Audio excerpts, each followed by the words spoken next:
on behalf of the Nepal Institute for International Cooperation and Engagement and the Water Policy Center, it gives me great pleasure to extend a warm welcome to our distinguished speakers, chair, and participants who have joined this session. To chair this session, we have Mr. Shakti Sinha with us today. It is my great pleasure to introduce the chair. Mr. Shakti Sinha is the director of Atal Bihari Vajpayee Institute of Policy Research and International Studies at MS University, Vadodara. He is distinguished fellow at Indian Foundation. Mr. Sinha was the former director of Nehru Memorial Museum and Library and was part of Indian Administrative Service from the 1979 batch. He also served as the Joint Secretary in the Prime Minister's office in the past. Without extending further, let me request Mr. Sinha to take off the charge of the session. Thank you very much. Thank you very much for the very kind invitation. One, of course, at the beginning, before even starting the session, I must compliment the Nepal Institute, Professor Jaiswal and his team, the Water Policy Center, Rao Bhaskar and his team. Remarkable to organize such a large series of webinars over 3 days, so many people. I mean, in the olden days, when we organized conferences, nightmare to do it, and now to do it on the web for 3 days is very remarkable. This topic is very interesting, very relevant. I do not want to speak right now as a chair too much. I thought that, and I've been listening to sessions for the last 2 days, so I have a feel of what's happening. And so rather than give my own point of view, and today we have 3 speakers. We're supposed to have 4, but now we have only 3. Dr. Namrata Asija, unfortunately, is not well. She had a very interesting subject to speak on CPEC, but that as it will be. So we are also comfortable in the sense of time. So unlike the other sessions where the speakers had to be rushed through, our 3 speakers today have the comfort of speaking over next 30 minutes, 20 minutes each, 20 minutes each. Omprasad is in a hurry to speak. Let me finish speaking, but yes, you have a slide ready, it's all right. So we have these 3 very interesting, very different perspectives that we'll be getting on. I will not use the word again, though the topic is post-pandemic, but as a lot of people have said, we're still in the middle of the pandemic. But yes, it's good to visualize the future so that at least we are somewhat prepared for it. We may not be perfectly prepared for it because we don't know what will happen, but we look at all the different aspects of it. Like this morning, I was listening to a talk by Dr. Balveer Arora on water federalism, and how the pandemic can exacerbate inequalities and therefore make it more difficult. So there's so many different aspects to it. We just think in strategic terms, in terms of big power politics, in terms of hegemon and etc. That we don't really think there's so many other aspects to it. So I'm glad that today's 3 speakers have again chosen 3 different topics. So without further ado, and all 3 of you have 20 minutes. At about 17, 18 minutes, I'll give you an indication. Your time is running out. So please start winding up. But again, as I said, we have the time, so might as well express yourself properly. So our first speaker is Dr. Gadde Omprasad, Sikkim. He'll be speaking on a very interesting topic which I am very fond of because my ancestors come from that part of the world. It's the India-China border trade through Nathula and how the impact of COVID on it. Of course, in the older days, the main point of trade between India and Tibet in that sector was the Jelepla. But over the past 50 years, it is Nathula which has now become more prominent. So, Omprasad, can I request you to start? Sure. Thank you very much, sir. Thank you very much. I hope you can see the screen, the presentation screen. Yes. Okay. Yeah. And if you can make the entire thing, so that we don't see the sides, Sure. And it's very rightly placed because he's at the Department of Political Science of Sikkim University. And Sikkim is the main entry point there. So I think over to you. This is much better now. See? Yeah. Thank you very much, sir. And first of all, a very good morning to one and all. Let me express my gratitude to NICE and the Water Policy Center for inviting me to present my paper on this international conference on post-pandemic world order, navigating the new normal. Since the given time is around 15 minutes, I have divided my presentation into 3 parts. Take 20, don't worry. Take 20 minutes, take 22 minutes, don't worry. Thank you, sir. Thank you. Kind of you, sir. Thank you. Sir, I'll be presenting the presentation in 3 parts. The first part deals with the historical background to the Nathula trade. second part talks about the present status, and the third part talks about the impact of COVID-19. The This is the Nathula border. The other side, the blue tin, we can see that is the China part, and this side is the India part. During the trade times, this gate will be open, and the vehicles pass through from through this gate to from this place to that place, and that place to this place. If you look into the Nathula, the brief background to the geography of Nathula, Sikkim has three international borders: China from the north, Nepal from the west, and Bhutan from the east. That way, Sikkim is located in a very geostrategically very important position for India. Not only even the east district of Sikkim and situated at around 56 kilometers from Gangtok. The nearest Chinese border town is Yadong, which is around 52 kilometers from Nathula, and the Lhasa is around 450 kilometers from Gangtok as well as from Nathula. And for that matter, Lhasa is closer than Kolkata. Nathu means listening ears and La means pass. So in Tibetan language, it is the pass of the listening ears. The pass is located at around 4,310 meters, which is approximately 14,140 feet. Makes it a high altitude trading point between India and China. And it is a major tourist attraction for both Indians from this side and Chinese from that side. This side, Indians can visit the Nathula with prior permissions. The permits will be issued by the Tourism Department of Government of Sikkim, and vehicle permit also has to be procured from the same department. On the other hand, the Chinese can come up to Yadong town, and these days, for the last 1 year, they are allowing the Chinese tourists to come up to Nathula. If you look into the brief history of the Nathula trade, in modern times, the Nathula trade route between India and Tibet could be traced back to early 18th century. In 1772, Warren Hastings, the then Governor General of India, initiated the efforts to establish the diplomatic and commercial relations with the Tibet, between British India and Tibet.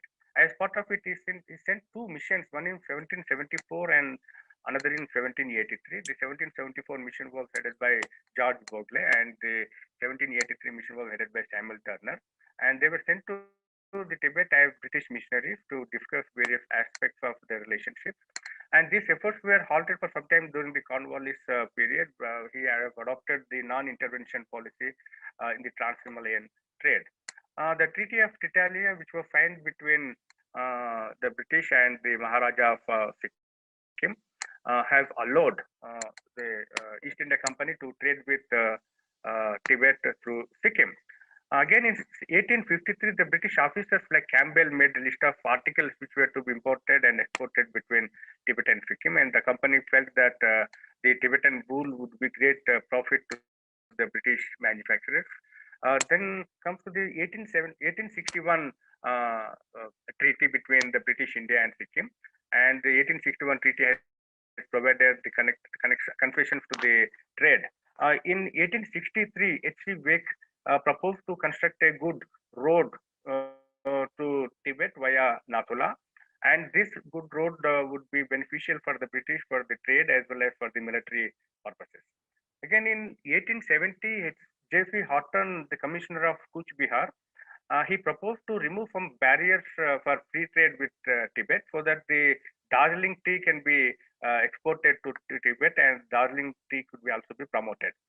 In 1893, some trade regulations were imposed by British, which restricted the import of the Tibetan Chinese tea from Nathula to this part, and accordingly in 1904, the British force reached Lhasa and made the Lhasa conventions with the Tibetans. The Panchsheel Agreement of 1954 did not talk about Sikkim trade, because the Sikkim was not formally an Indian state, and only a protectorate under the government of British India. The Nathula was sealed between 1962 to 2006 because scope of the conflict that happened in 1952, and it was reopened in 2005 after a series of deliberations that took place between India and China. So this series of discussion started with 1988 when Mr. Rajiv Gandhi, the then Prime Minister, visited Beijing. The discussions gave importance to the bilateral cooperation and exchange of in trade, culture, science, and technology, and aviation and other fields. So during that visit, India-China signed two agreements to establish a joint working group and also a joint economic group. This marked the India's recognition of Chinese sovereignty over the Tibet. In 1991, the MOU between India and China on the resumption of the border trade was signed, and as part of it, a protocol on custom regulation, banking arrangements, and related matters of border trade was discussed and signed. And in 1992, a MOU was signed on protocol on entry and exit procedures, which contained the guidelines for the border trade through Nathula. And this protocol had 5 articles. According to Article 1 of the protocol, India agreed to designate the Changu, a place near Nathula, which is around 10-15 kilometers, as a venue for the border trade and also a mart for the traders, the Tibetan traders. And the Chinese side, they designated the Rinkinggong in Tibet as the venue for the border trade market for the Indian traders who would be visiting there. And according to the Article 2, the two sides agreed to use the Nathulan as the pass for entry and exit of persons, means of transport and commodities. Uh, then each side they established checkpoints at appropriate locations to monitor and manage their entry and exit through the Nathula Pass. According to the Article 3, all the provisions of the memorandum on the resumption of border trade, which is for the other trading routes, Jalapla, for example, Shipkila, etc., to be applicable to the Nathula route. Also, in 2003, the memorandum of border during the visit of Indian Prime Minister Atal Bihari Vajpayee to China, the two sides concluded a border trade protocol to add border crossing between Sikkim and Tibet Autonomous Region. And in 2005, the Chinese President Hu Jintao visited India, and during that time they emphasized the regional peace and cooperation through economic development between the two countries.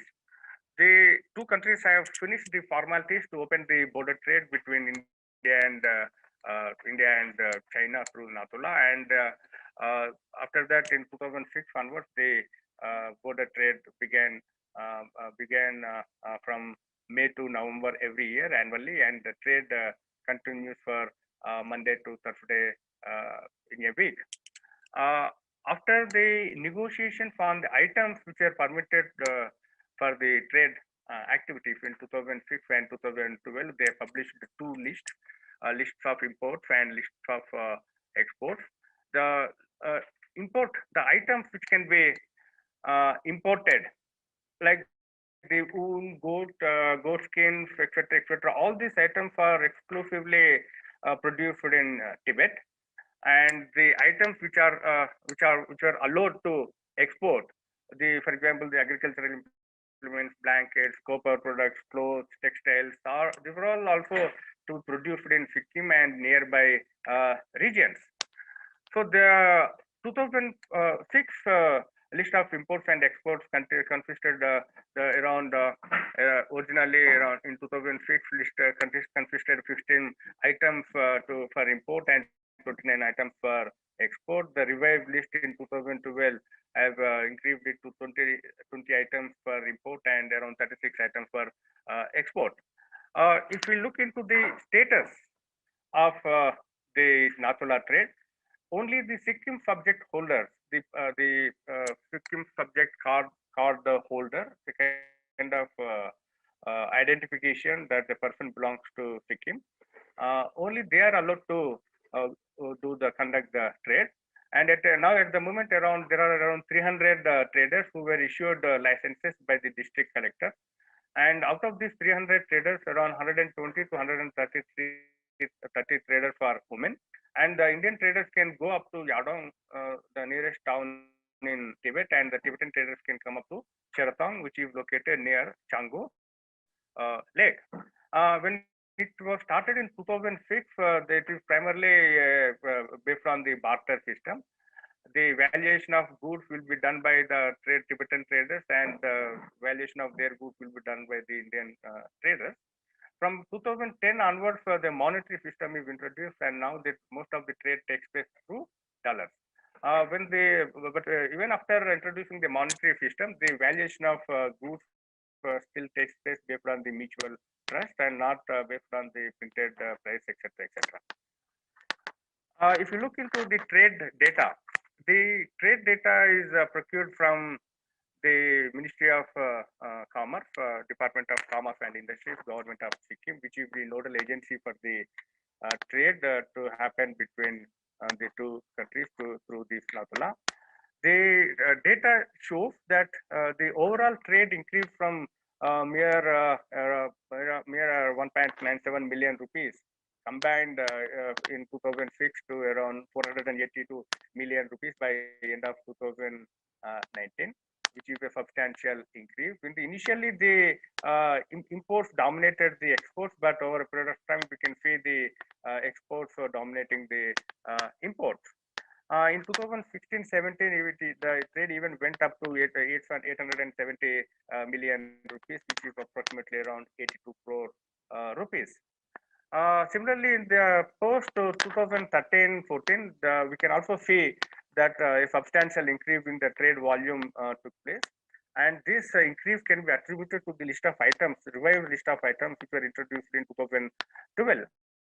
The items like ready-made garments, shoes, quilts, blankets, carpets, local herbal medicines, Tibetan local herbal medicines, processed food items, flowers, fruits, spices, and religious products, etc., etc., butter lamps and ready-made garments and handicrafts and hand looms, the local herbal medicine. So these are the items which contributed to the substantial increase in the trade volume that took place between India and China after 2013 and 14.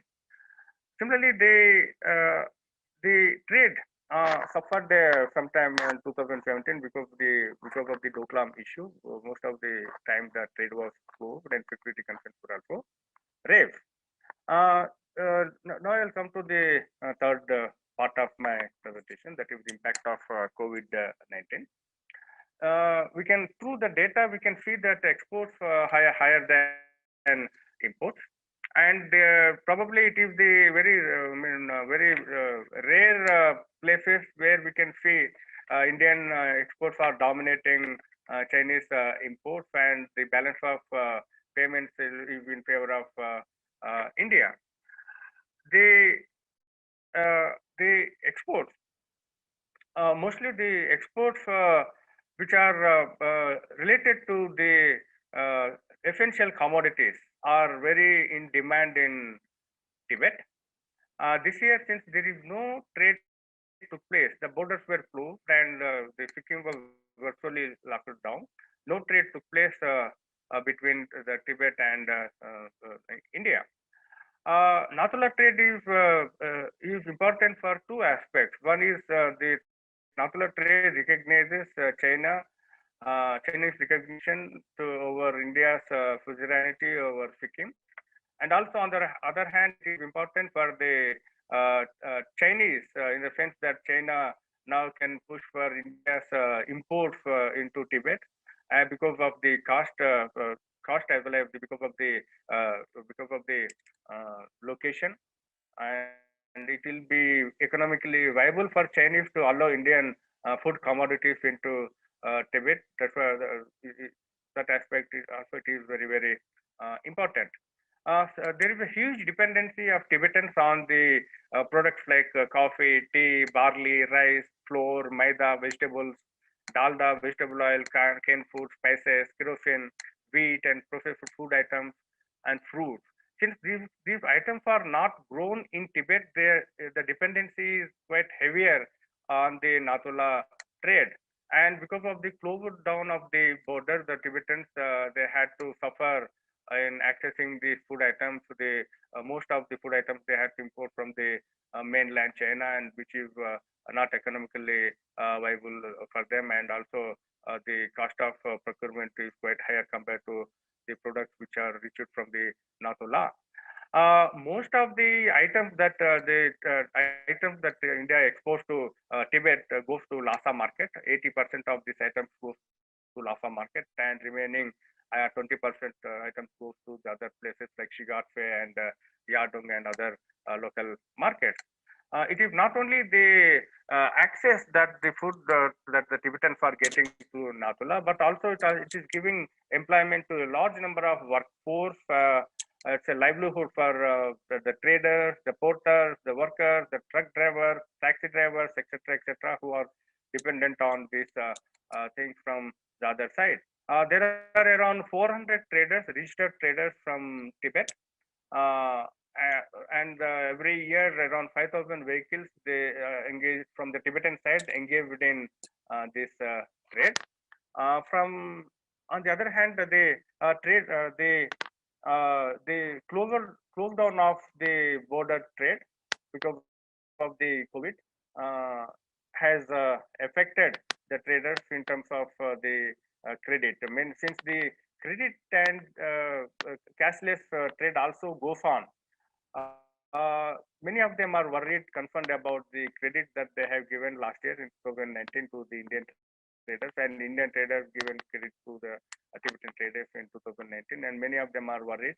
Their worry also is regarding the opening of the Nathula border because of the ongoing tension between India and China, security tension. And since India has banned the platforms like WeChat and other things, the mode of communication is severely affected. Otherwise, every year the Traders Association of Tibet and Traders Association of Sikkim would meet on video conferencing and on through various ways to communicate with the Tibetan traders, and Tibetan traders would communicate with Indian traders, and they also look into the items to be brought from that side to this side and this out to that side. So the mode of communication was disrupted. As the online communication is affected, and most of the time the ISD calls the Indian traders to whom I was speaking, they said that most of the time the ISD calls have no responses on that side. So the traders are worried on two aspects: one about the credit that they have given to the traders each other, and also about the future of this Nathula trade because of the security reasons. India is now taking a hard position on China. On the Sikkim side, around 6,000 vehicles they pass to Nathula every year, and around the 300 registered traders. There are large number of workforce which are dependent on this trade: porters, workers, vehicle repairers, truck drivers, the vehicle drivers and carriers, etc. And it also provides direct and indirect employment to more than 1,000 people, including traders and all other workers. And the trade accounts for around 80 out of the official data. 80 crore is an official data, the trade between India and Nathula. On the unofficial, it is more than 150 crore. And the economic activity takes place is worth of around 200 crores. So because the COVID has stopped all these activities, and many of the traders and workers had to change their livelihood because of this problem. And trade is not only helping them to find the livelihood, but also benefiting them economically. The earnings that they have taken can be diverted. The profits can be invested in other businesses, and it is helping the locals as well as the region from the trade. Not only Gangtok but also Siliguri depends on Siliguri market also depends on the Nathula trade, apart from the imports from Nepal. When I was talking to the traders, the Indian traders, they said that 20 to 30% of the traders they started selling their vehicles because they failed to repay the loans that they have taken for the vehicles, and now they are thinking to divert to other business because last year also 2017 also they have witnessed some sort of problem, and 2020 also seeing the double blow in terms of COVID-19 and the border tension. So many of them are now thinking to divert their attention from the trade to other businesses. At the same time, if you look into the items which are imported and exported to Tibet, there is a huge demand in Tibet for the pharmaceutical items, medicines. They are demanding that India should export them the medicines, pharmacy products. Sikkim, in that sense, is one of the leading hubs in the pharmaceutical production. Sikkim hosts around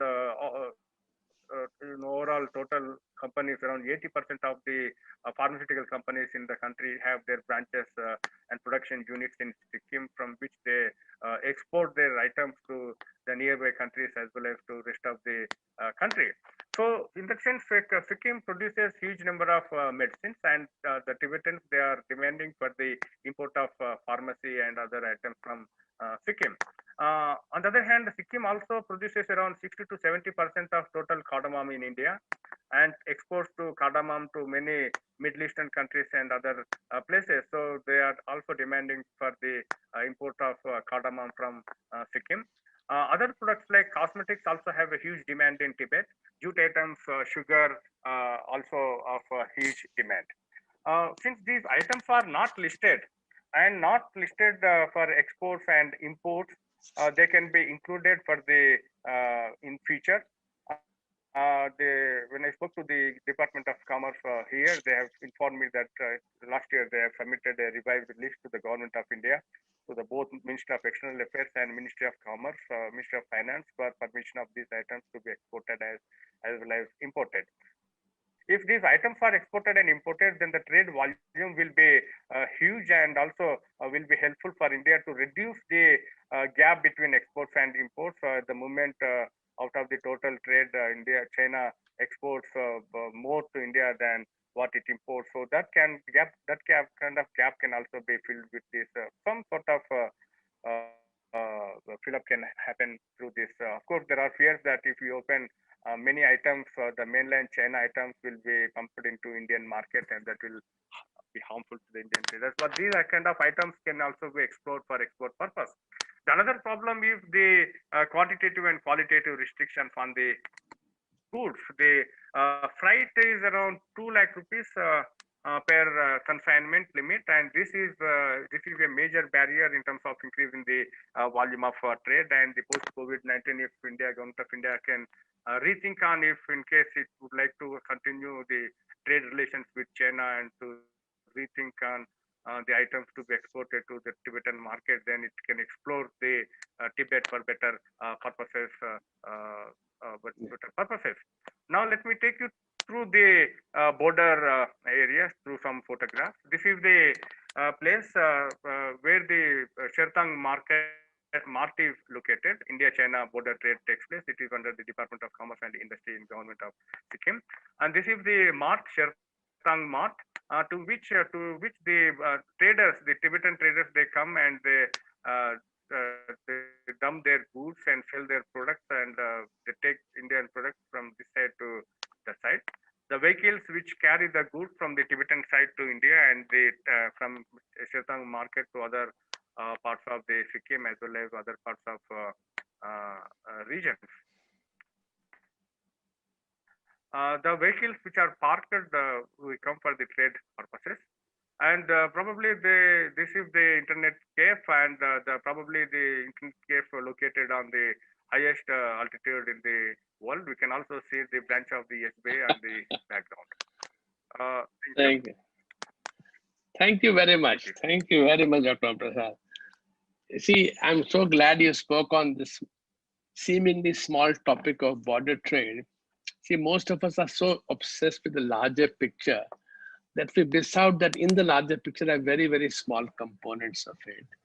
And you brought out not just the historical details, but the limitations. And the reason I mentioned this is that while the broader India-China trade is going on today, despite what is happening in Ladakh, despite the fact that the Chinese are not moving at all and are refusing to negotiate in good spirit, the fact that the market which is affected by it is the local market on the India-Tibet border at Nathula, and that the smaller traders who have invested money, who have bought vehicles, who are giving things on credit, they are the ones affected by it, while the larger trade is still going on.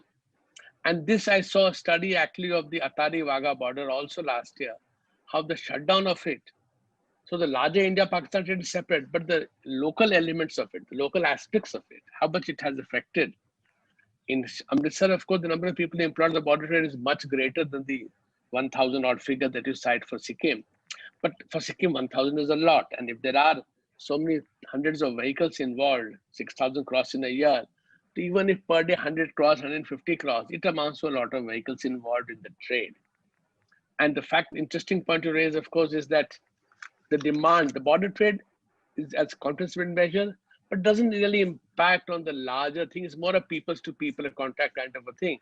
If you look at the volumes, even in the year which went up very heavily, I think it was 2015, 16 and 16, 17, it was 60 crores and 63 crores of exports in rupees, which of course has limitations. It can be much greater.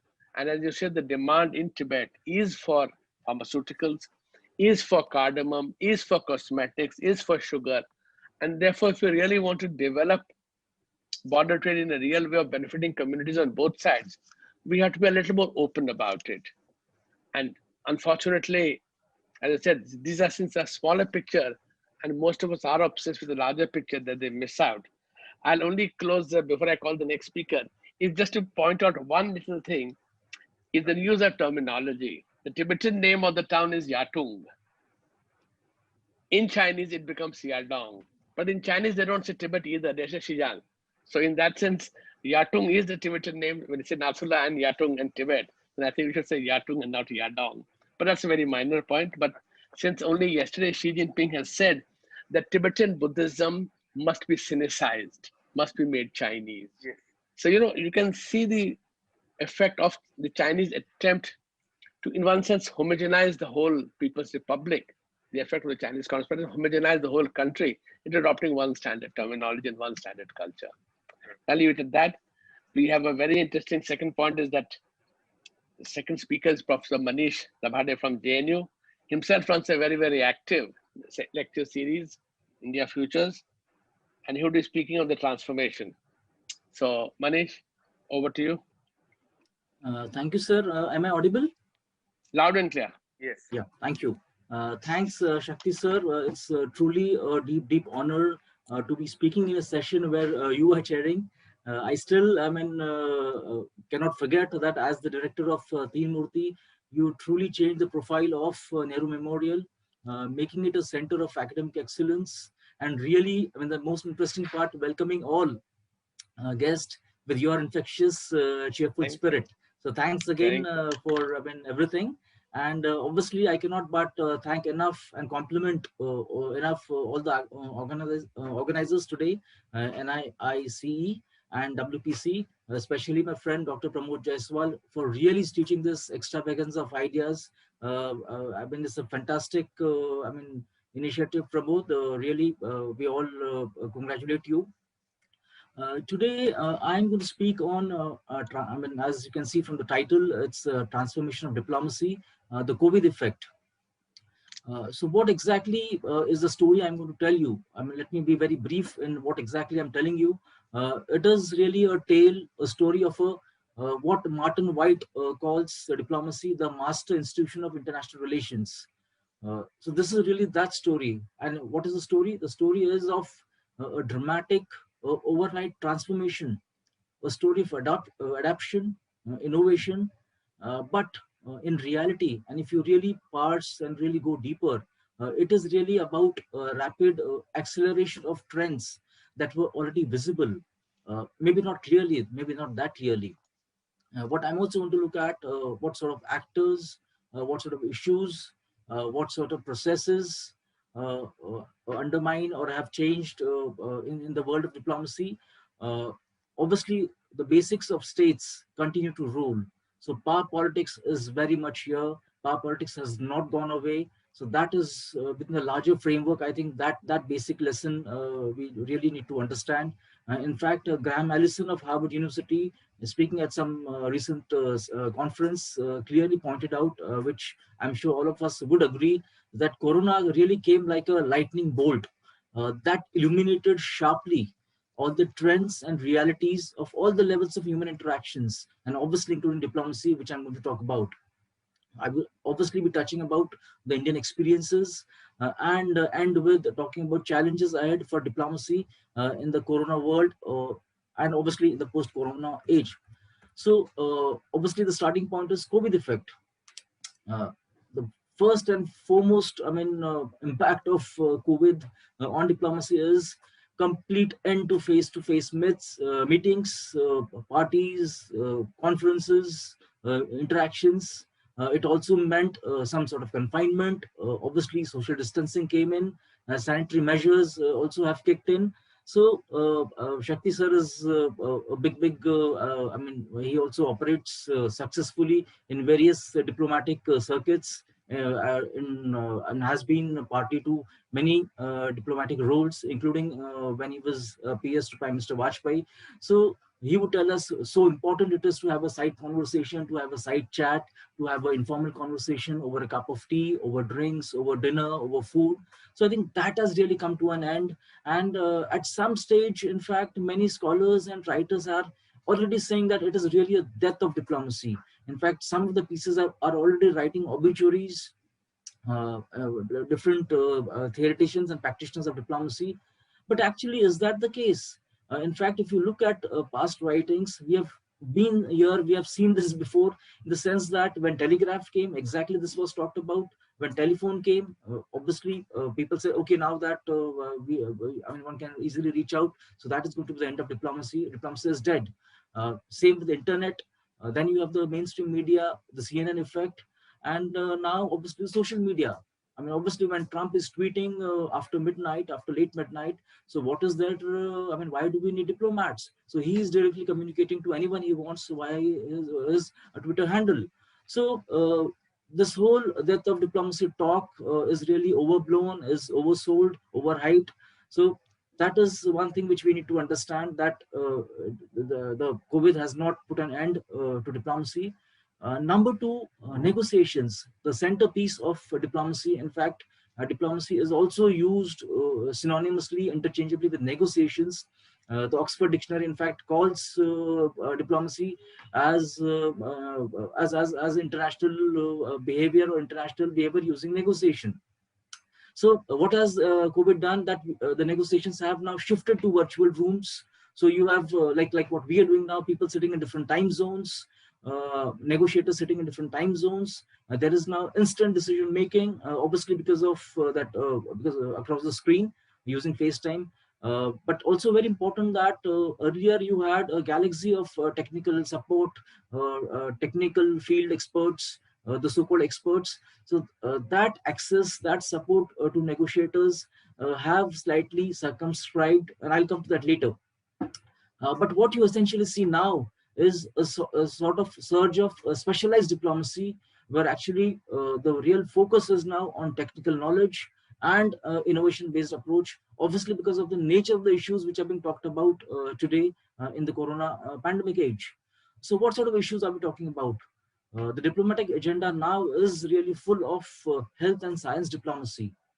So now you're essentially talking about vaccines, you're talking about international collaborations, you're talking about access to those vaccines by different governments, through private sector, through informal sector. So then that is one part. The other is in terms of protective equipment. So you're also talking about PPE gears, what sort of protective equipment for corona warriors, to the doctors, to the medical staff, throughout the different parts of the world. So that is the conversation, that those are the issues now really are at the top of the agenda. And again, this is not only at purely bilateral level, but also at the multilateral level, that the diplomatic agenda has now exactly moved towards resolving, or towards really addressing the corona pandemic. So that is number one point we need to understand in today's times. Again, in that arena also, you can see a diplomatic contest already on. So you had initial controversies again by President Trump talking about HCQs, talking about WHO role in COVID in Wuhan, obviously. So, in fact, going to an extent that, why are we calling it a COVID virus? Why aren't we calling it Wuhan virus? Why aren't we calling it Chinese virus? So, pinning blame on China also became a part of that diplomatic agenda when the pandemic kicked in. So, for example, you had Australia asking for an inquiry, obviously leading to threatening by China in more ways than one, and very visibly, very clearly. That is one aspect. In terms of the diplomatic requirements, in terms of the diplomatic skills, which now came to be defined because of the corona pandemic, is obviously that diplomats now had to really upgrade their digital skills. So that became very important, that you are using Zoom, you are using whatever, virtual platforms. So how comfortably you can operate. I'm sure many of us would also have seen UN Security Council meetings. Some of them were shown that, ultimately some were not able to hear, some screen was missing. So these sorts of, what sort of digital skills also, they become very important in these times. Also a very important issue was the question of meaningful connectivity. That are the connect I mean can one easily connectivity, what are the internet speeds, what are the data speeds. And because ultimately that also affected at times positively or even negatively on virtual dialogues, on conversations between the stakeholders. Also very important issue came about was this. Suddenly you also see that the world is now also talking about bridging of digital divides, that ultimately there is a real digital divide between the north and the south, between the west and the east, between Asian countries and the European countries. So I think that really also assumed center stage in international diplomacy in many ways. Another very important effect of COVID was the nature of the job of foreign ministries. I think that really transformed in many foreign ministries. So the single most important issue, which was now the job of the foreign ministries, was really the consular access for citizens stranded abroad. That what I mean look at, for example, all the if you look at different websites or different Facebook or Twitter handles of different embassies, look at, people were in panic. People were saying that, Arey, when is the return flight, where we want to go back to our own countries, please help us. So those distress panic calls, I think that became the major focus of attention, that the ministries, the embassies had now to, or even the ministries, the foreign ministries had now to constantly upgrade, constantly give information on repatriation procedures, return flights, when are they coming, when are they going, when are they going to be possible. So I think that was one aspect. The number two, so this was the consular assistance. And the number two also obviously was showing solidarity with your own population and even with your local population. So look at, for example, embassies in, for example, in Seoul, in Japan, in Tokyo, in Bangkok. If you look at their Twitter, Facebook handles, immediately you would see, and you can immediately make out that at some level they were trying to show solidarity with the local population, with their own, with own Indian citizens. So very important, duty of the ministries and embassies in this age. Again, and also very important development of joint responses to corona. So to what extent are you aligning yourself with the local authorities in those specific countries, in those specific cities, and really showing that you are standing with them, with these countries, with their peoples. So I think that became very much an integral part of the activity of those embassies. Again, very important, another important, as I said earlier, was the search for medical equipment. So you have inventories like protective gear, ventilating machines, medicines, obviously, HCQs, paracetamol. I think that became a center point for many embassies and ministries. Obviously, when I'm saying ministries, it is really the extent of his ministry. Then again, fostering international collaborations for vaccine search. But the most important, the most important activity of the foreign ministries and embassies was to really counter the digital disinformation. So much fake news coming on. It started all the way from on the origins of virus in Wuhan. Was it a lab? Was it a defense factory? Was it a biological weapon? And again, also that did China actually weaponize its virus and really let it loose in different parts of the world? So all those conspiracy theories, to an extent, that is that the start of the World War III, or are we entering into that period? So all sorts of digital, because it's so easy now to communicate, and to communicate even fake news. So that really also became a central principle, objective of embassies and foreign ministries, to really counter that disinformation. Another very important aspect which I would like to talk about is in terms of processes. That what really, when you talk about diplomacy, it is really about negotiation. It is really about who represents, a particular state, but it is also what sort of diplomacy, what is the process through which this is conducted, and the answer obviously is bilateral and multilateral both. That is that you're not dealing only with one-to-one, but also multilaterally with a group of different countries. So you have the summits still on. You have the G8, the G20, SCO summits, and even earlier NAM also. We'll come to that later. But also, most importantly, as I said, moving the entire process from face to face to virtual diplomacy through FaceTime. Then you have public diplomacy. In terms of process, that you are now actually reaching out to much actively, much intensely, which was not the case earlier. If you look at the Indian case, and again I'll come to that later, or even generally globally, that it was especially since obviously the internet, sort of social media and everything came from 2005 onwards. It really picked up steam, but the real substantive engagement, a dialogic sort of engagement, started only in 2015-16. And now obviously that has accelerated dramatically post COVID. Very important focus area, as I said, was health diplomacy. But again, big data analytics, I think, has really become very important in conducting diplomacy in these times. So what exactly are you doing with that? So embassies and ministries are now using their own capabilities to really track the global and even national spread.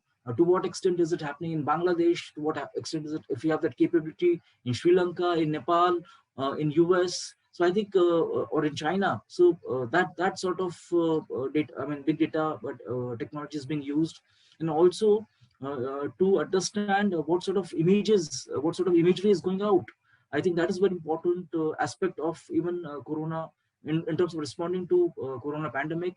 So the basic point, which again has been highlighted, is the question of nation branding, state branding. How are states being seen now? For example, some states are seen as early responders.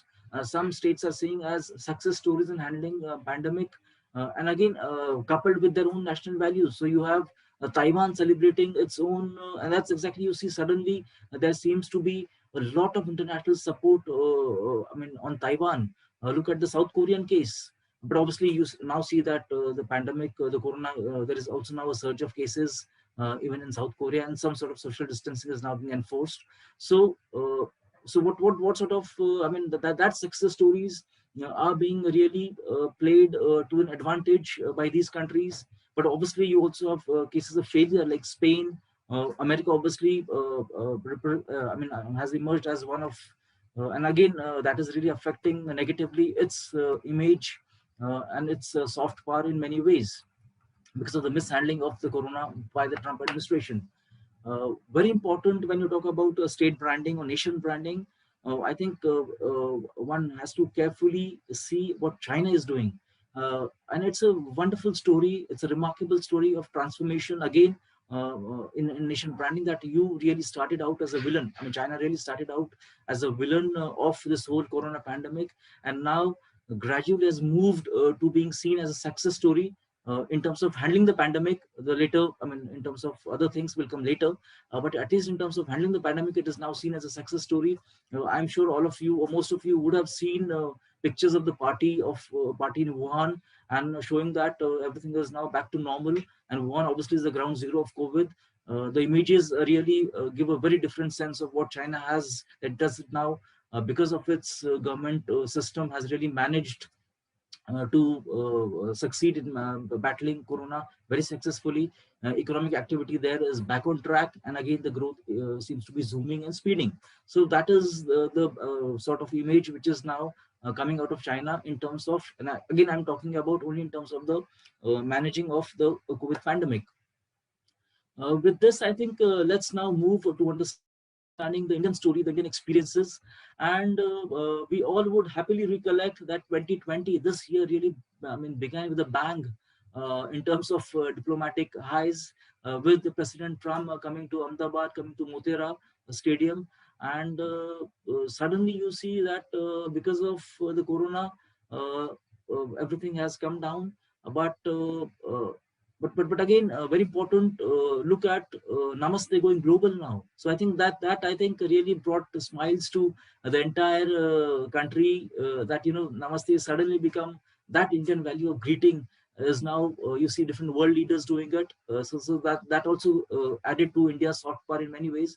But again, coming to the basics, India really took an early lead of sorts in terms of responding to these dramatic changes in the diplomatic landscape because of COVID. So most important, you see that there was a shift from personal to virtual diplomacy. And we all know that Prime Minister Modi prefers highest level symmetry, is known to have excellent personal chemistry with leaders like Obama, Trump, she may be, but not now after what has happened in Galwan. But Abe, definitely Shinzo Abe, who just resigned as Prime Minister of Japan, but also multilaterally in terms of ASEAN. So I think that handicap seems to have melted away for Prime Minister Modi in more ways than one. So you have, in fact, moving towards virtual front, not just by Prime Minister Modi, which is at the highest level, but also external affairs ministers, and down the ladder, you also have different secretaries now getting into that mode of a virtual mode. So you have, in fact, the first bilateral summit with Australia, then also multilateral summits, most famously and very early with SAARC, you had with NAM, you have with G20, and now later many others. External affairs minister, obviously, he has his own, S. Shankar, he has his own bilaterals and multilaterals with the BRICS, with the SCO, foreign ministers, obviously, at the foreign ministers level, but bilaterals also with states from different parts of the globe. In fact, many countries, not many know about. He took this opportunity to really talk to them, to really interact with them. I think that's a fantastic part about how diplomacy was transformed successfully by India. In terms of the diplomatic agenda, in fact, again, here Prime Minister Modi really took a lead of sorts and interacted way back on March 30th itself with heads of missions, 130, 140 heads of missions throughout the globe, Indian heads of missions. And very importantly, and again, I quote him here, he's saying that he urged to remain alert to developments in global efforts against COVID, including, very importantly, he said, breakthroughs to help national efforts to fight COVID.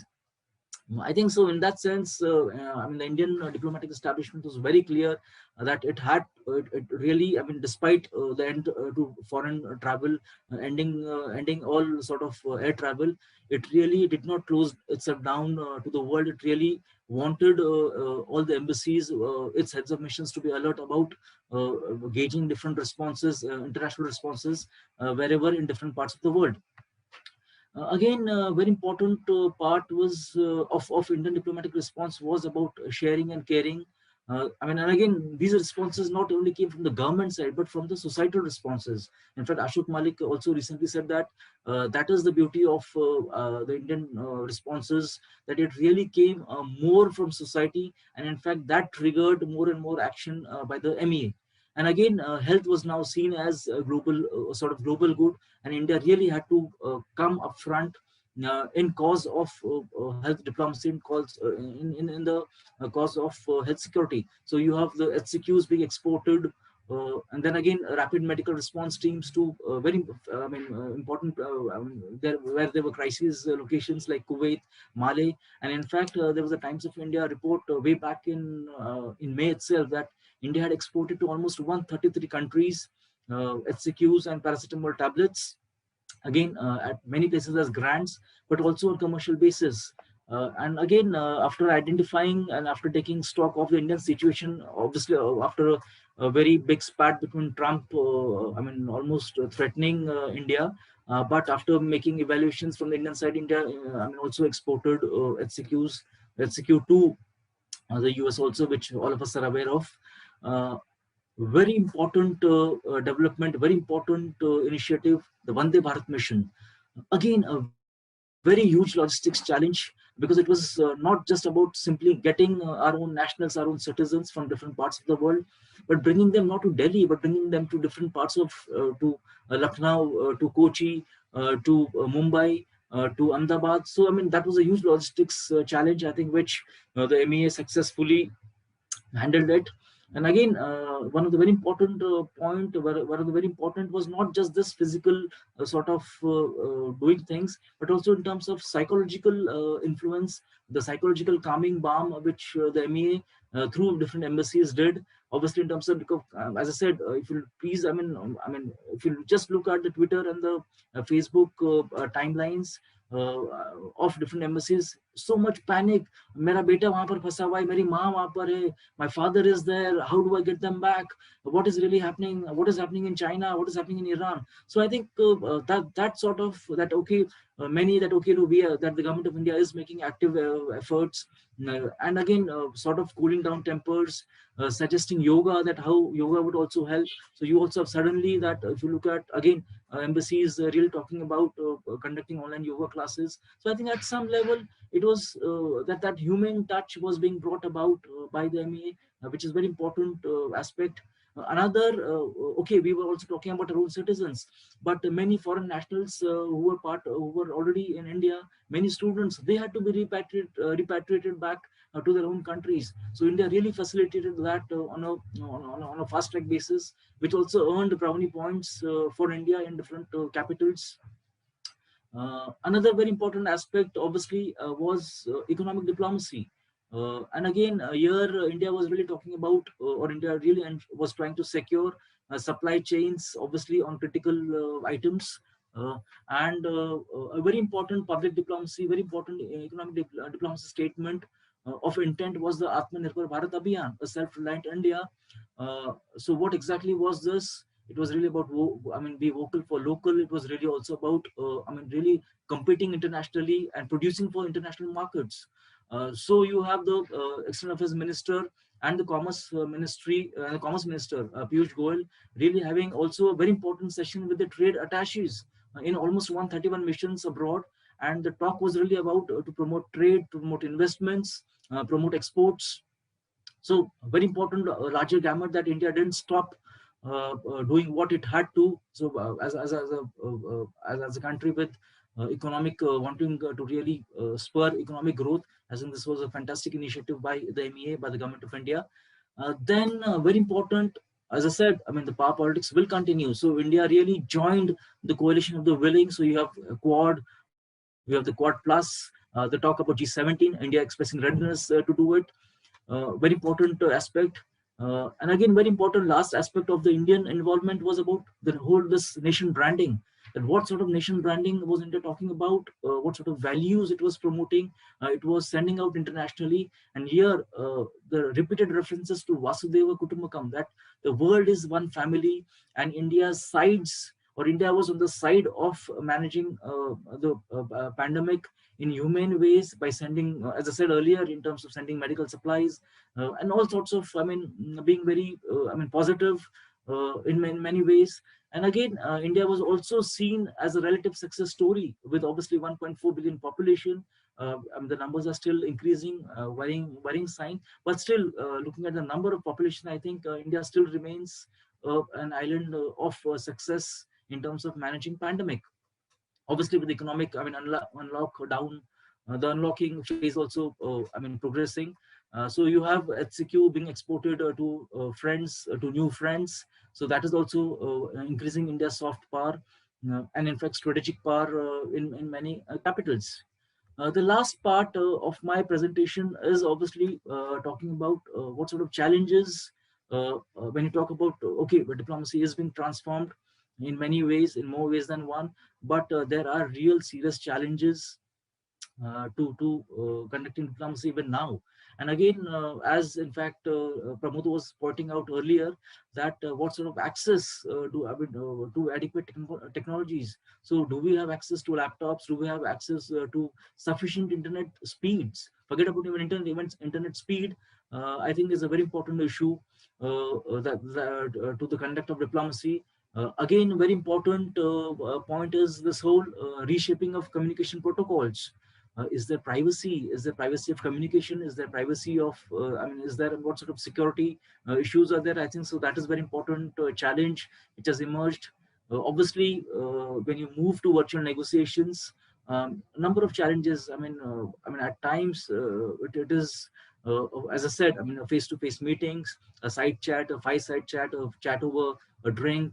I think at times that really breaks ice. So it has its own challenges. So virtual negotiations is also very important. Has also its own limitations, which we cannot discount at all. A very important negative impact on the developing world obviously is that it has led to, many scholars have already started writing about it, that there is now a digital underrepresentation because of because of very limited technical support, because of the number of personnel who can join, who can support, because many states are now actively countering or tackling pandemic. So I think that has also become a very important a resource challenge for many countries, many poor countries in Latin America and Africa. But again, despite whatever is happening, and there are many positive transformations happening, uh, as I said, and which was my central argument, is that the power politics has not gone away. It is actively kicking in. And when it comes to pandemic, what you will essentially see now is that what sort of restrictions are being removed on COVID affected nations. So that is also going to be a point of contest. That is also going to be a point of politics. That, for example, if India is allowing, foreign nationals to travel from Japan, from South Korea, and not from China, so that is going to be seen as a big affront. If you're going to allow travel from European countries, from Britain, but not from Spain, not from different parts, so that is also going to create a diplomatic friction. That is going to be a challenge. Number two, as I said, another challenge, and again, which would be which would be a really a political contested space, a diplomatic contest also would about what sort of information security is there in diplomatic communication. For example, look at, despite, what happened with WikiLeaks. So, what sort of diplomatic communication is? What is somebody recording it? Is somebody violating privacy? So, I think those sorts of issues is, for example, computer hacking. These are going to be very important challenges. Another very important arena of power politics is going to be this whole bidding for COVID and health vaccines. So that is now going to be used as a leverage. For example, if India has good relations with a particular country, India is obviously definitely going to use its close connect, its close relationship to get more and more out of that country in terms of vaccines, in terms of protective equipment. So that leverage is going to come. If some state is producing vaccines which is successful, so those are going to really make a difference between who are our friends. So let's give those vaccines to our friends first. So that is definitely going to be another diplomatic landmine which all states have to navigate carefully. And most important, but I cannot, anyone would, see and agree about China's Gulf border diplomacy. What is happening is that China is now becoming suddenly very aggressive, becoming very assertive, and that is also a big challenge in pandemic age and also in the post-COVID world. I think this is the larger picture is that, okay, diplomacy, the ways of diplomacy seem to have transformed, but the issues are really going to be core traditional security issues. Even look at what had happened in Galwan. Despite that, Galwan has really brought bear to all of us in India and even abroad. What is happening on South China Sea, that that the traditional security challenge, for example, for India, it is going to be China. That is going to remain central, and India needs to address those challenges in the diplomatic arena, but also in the military arena. And how India is going to do that remains a big question mark. But on an ending on a positive note, that 2020 obviously started in a big diplomatic gain for India with Trump visit, and in fact 2020 is also going to end on a positive note, in the sense that 2021 India is going to start its new role, its new avatar as a non-permanent member of UN Security Council. And I think we all are looking actively forward to that sort of that term. And I think in that sense, it is going to be a big diplomatic, I mean, again, a challenge and again, an opportunity for India. So I think I'll stop here and I'll be happy to respond to questions, if any. Thank you so much, sir. Thank you, Manish. Thank you for that very detailed exposition. And I'll start by reminding that the very famous American writer called Mark Twain. One day he picked up the newspaper and obituary was to him. He read his own obituary. So then he said, "News of my death is greatly exaggerated." So when you said that the news of the death of diplomacy is exaggerated, I agree with you. When telegraph came, people said, ambassadors of countries are known as ambassadors plenipotentiary. What does the word plenipotentiary mean? Plenipotentiary means the ability to take decisions independently. The host government has given them full power. Okay, you go negotiate and you finalize. So when telegrams came, people said that now we don't need plenipotentiaries because we can always ask them questions back. But diplomacy has continued, and it brought out a lot of different ways, whether bilateral, multilateral. But yes, the sideshows are missing. We'll have to compensate for it in different ways. It is not happening. But public diplomacy and the ways it is now happening is very different from what was happening in the past. So I think in that sense, whether economically, whether in terms of reaching out to trade missions everywhere, or actually even negotiating. CPEC, in fact, not CPEC, the RCEP, in fact, is just about to be finalized very soon because those countries are saying now we can't wait, we'll now go ahead with it. Despite Corona, despite the lack of physical meeting, they aren't sure whether they'll physically meet, but they want to continue with it. So I think the world has changed a lot and will keep changing a lot, but there are serious issues of digital underrepresentation. There are other issues of privacy, leakage of information, as WikiLeaks shows, that it can be very damaging at times. And when you're able to leverage the situation better, depends on how well prepared you are. I think you really brought a lot of food for thought, Manish, so thank you very much. Our last speaker for the session is Anushka Saxena. She's a researcher. And I think her topic is really interesting. I find her topic when she talks about the biological weapons and the Biological Weapons Convention, problems and solutions. Anushka is a researcher and in the digital world, probably sitting in Delhi, a researcher with the Nepal Institute for International Cooperation and Engagement. So Anushka, over to you. Thank you, sir. Am I audible and visible? Yes, you're audible, but you're not visible. Not yet. Thank you. Okay. Well, I hope the issue resolves over time. Yeah. Okay.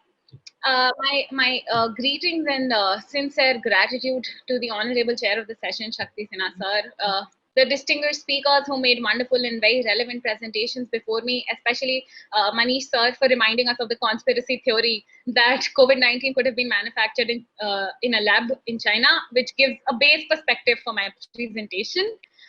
Respected organizers, especially Pramod sir for giving me this opportunity, and dear audiences. I'm a student of history at Lady Shri Ram College for Women, and I'm working as a researcher with NICE. Now, before I begin to speak with you about the Biological Weapons Convention, let me throw light on why we need it. So on 22nd, 23rd June 2001, certain private and governmental entities attempted a senior level war game to examine the intergovernmental and national security challenges of biological United States of America. So, for disease control and prevention, in the game, the disease spread to 25 states and 15 other countries. 40 participants and 60 observers witnessed as the panic of a smallpox vaccine rose in missions of federal and state governments, civil liberties, and the role of the Department of Defense. and potential military responses to the anonymous attack. Additionally, a predictable 24/7 news cycle was developed, and some 5 representatives from National Press Corps in the US conducted lengthy press conferences with the president.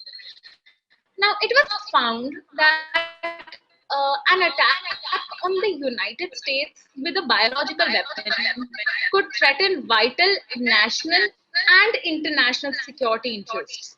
Massive civilian casualties, breakdowns in essential institutions, violation of democratic processes, civil disorder, loss of confidence in the government, and reduced US strategic flexibility in the world were found to be just some of the impacts that can be devastating for any nation.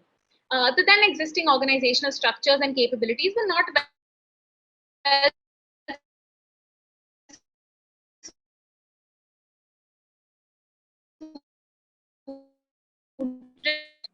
Your voice is breaking every now and then. Your voice is breaking, and some people are also complaining they can't hear you. And I couldn't hear you very clearly. Anushka, can I request you to turn off your video because then your audio will be much clearer. Yeah, I agree with Manish. I tried my phone also in between to get a better distance. I'm not getting. Most importantly, dealing with the media after such an attack was found to be an immediate challenge for all levels of the government. The misinformation campaigns which we see prevalently today were in talks because of its high case threats to the civilian population. Now, understand the dynamics.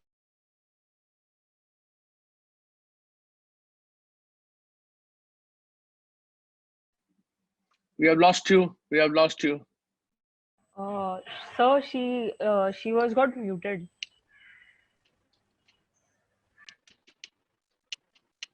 Don't. If you meet all, obviously she gets muted. Anushka, last 1 minute. If we haven't heard you, can you go back? Hi, am I audible now? I think you should put your camera off because you're not audible. Right, I'll do that. Yeah. So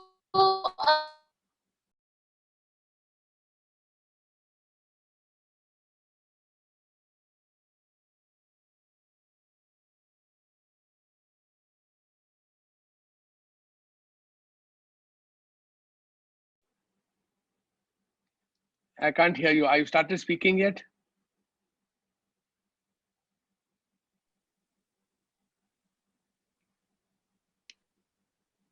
hi. Yeah, go ahead. Please go ahead. Thank you, sir. So, like I was talking about the impacts of the war game or the bioterror simulation that was carried out. Now, it was found that an attack on the United States with biological weapons could threaten vital national security interests as well as cause harm to the international community. Massive civilian casualties, breakdowns in essential institutions, violation of democratic processes, civil disorder, loss of confidence in the government, and reduced US strategic flexibility abroad.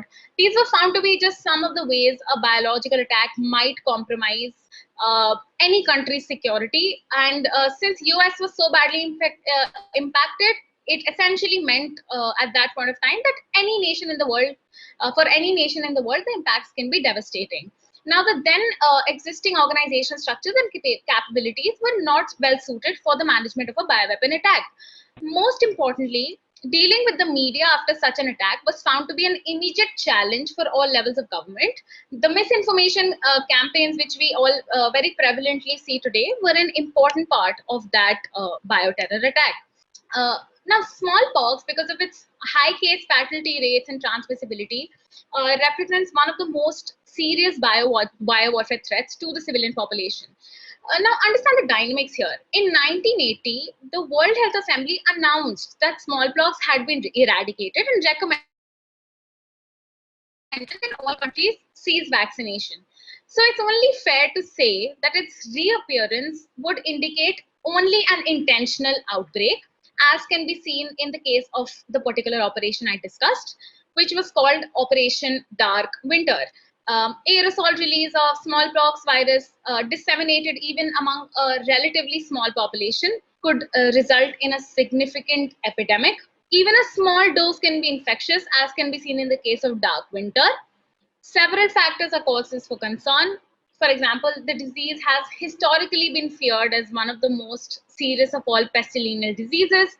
It is physically disfiguring. It bears a 30% case fatality rate. There is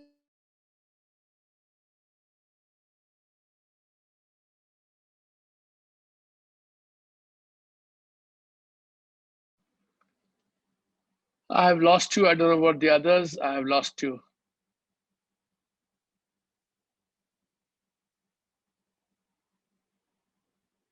Anushka, we can't hear you. Omprasad agrees with me. We can't hear you.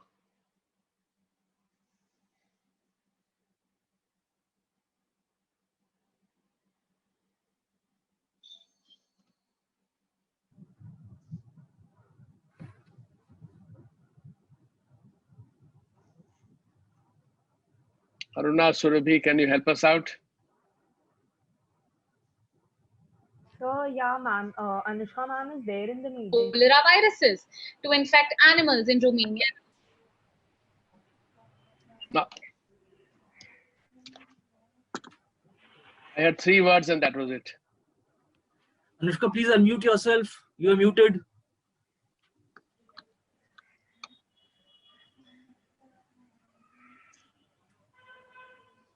Anushka, can you restart for the last 1 minute? We haven't heard you.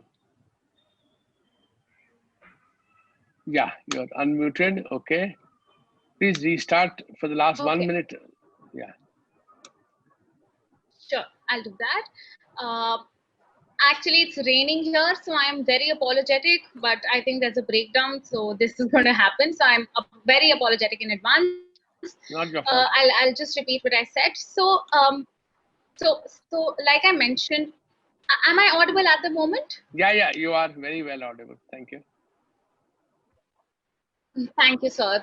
Many apologies. Okay, so like I was saying, that smallpox, because of its high case fatality rates and transmissibility, represents one of the most serious biological warfare threats to civilian population.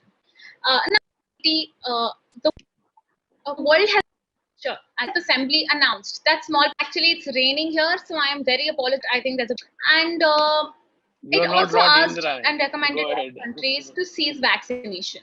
So like I mentioned, am I audible?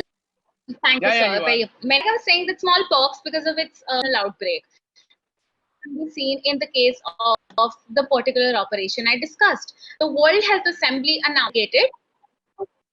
Aerosol release is small, so it's only fair would indicate an intentional case of the particular operation I discussed. Dark winter, aerosol relatively small population, and even a small dose can be infectious. Winter. Several factors are causes for concern. For example, the disease has historically one of the most serious of all pestilential diseases.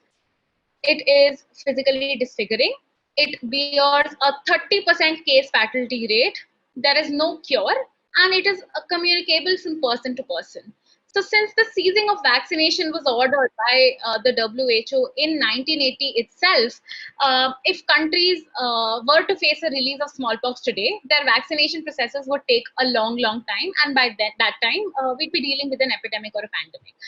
So what we gather is that biological weapons are natural organisms and agents or cultured genetically engineered substances extracted from plants, animals, or even infected human beings with the intention of being used as weapons to inflict harm upon human populations, animals, plants, and even food and crops. So the earliest examples of bioweapons being used for war comes from World War I. Wherein sophisticated evidence exists that Germany used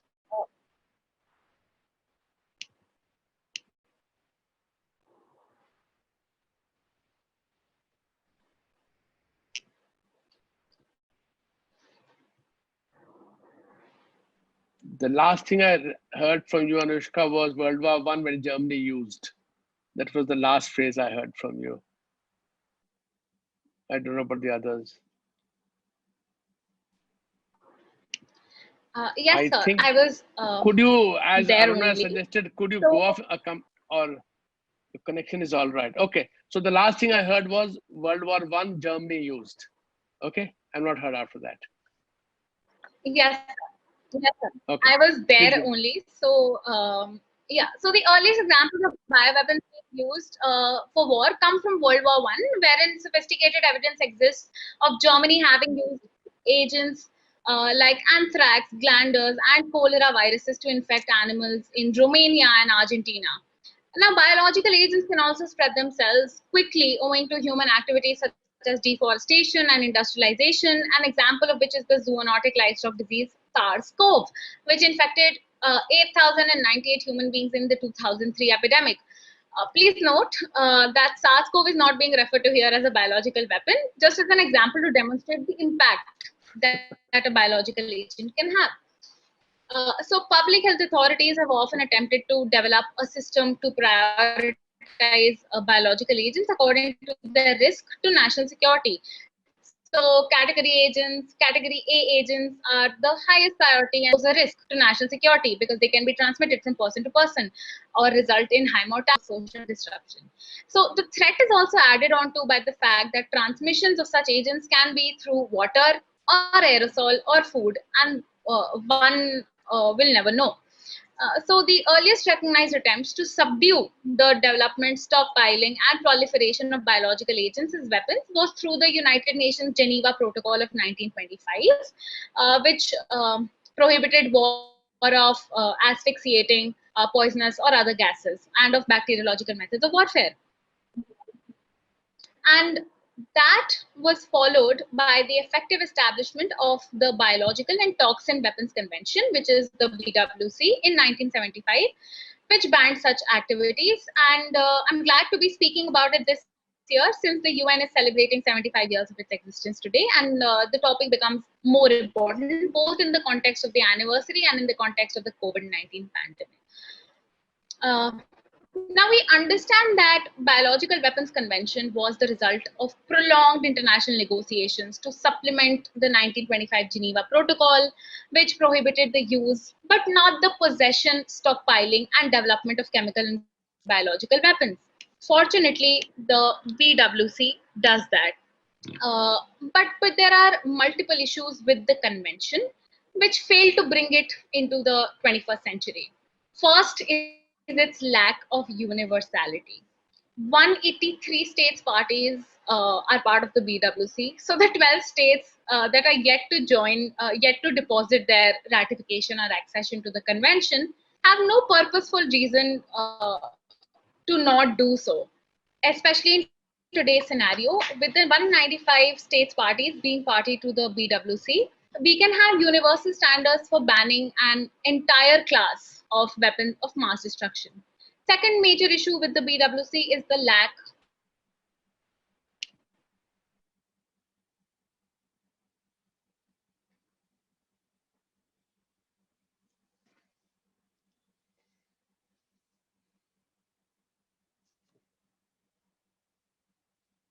accountability. I've lost you. I've lost you. You're muted also. Anushka, you have been muted. Now unmute. Please unmute yourself, Anushka. You were at the second issue.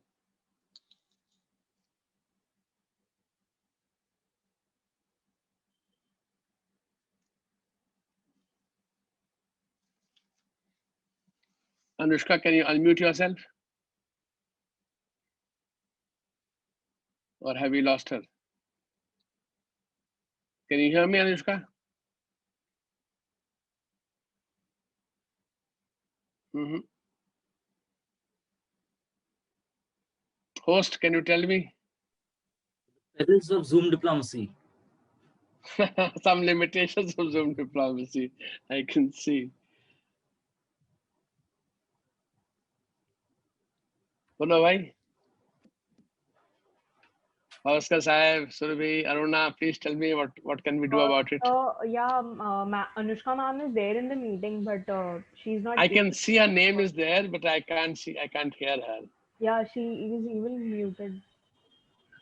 I'll text her. She's still muted. I can see her still muted. Yeah.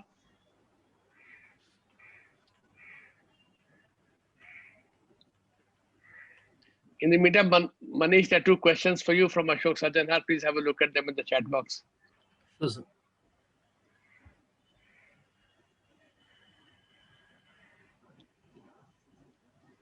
And Omprasad, I shall ask my questions after Anushka finishes speaking.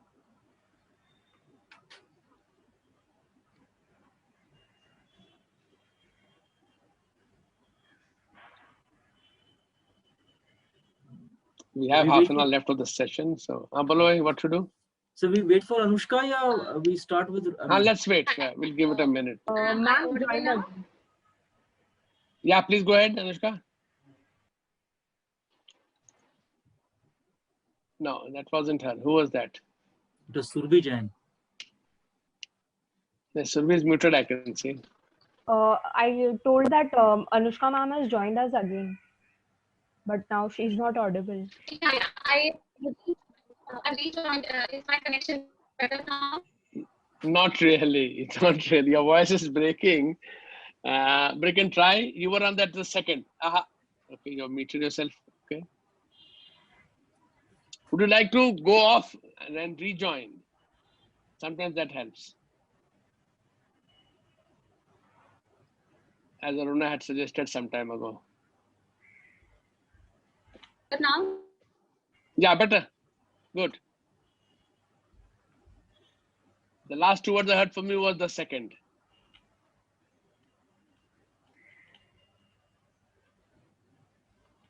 Okay. Please go ahead. Yeah.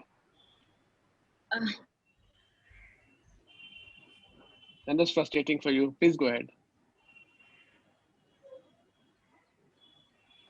You muted yourself. Why have you muted yourself?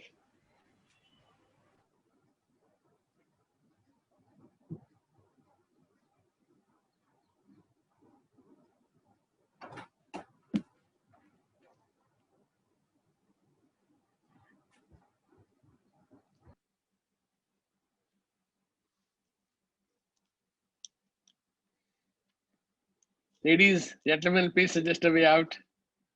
I'm only the chair. You are the host.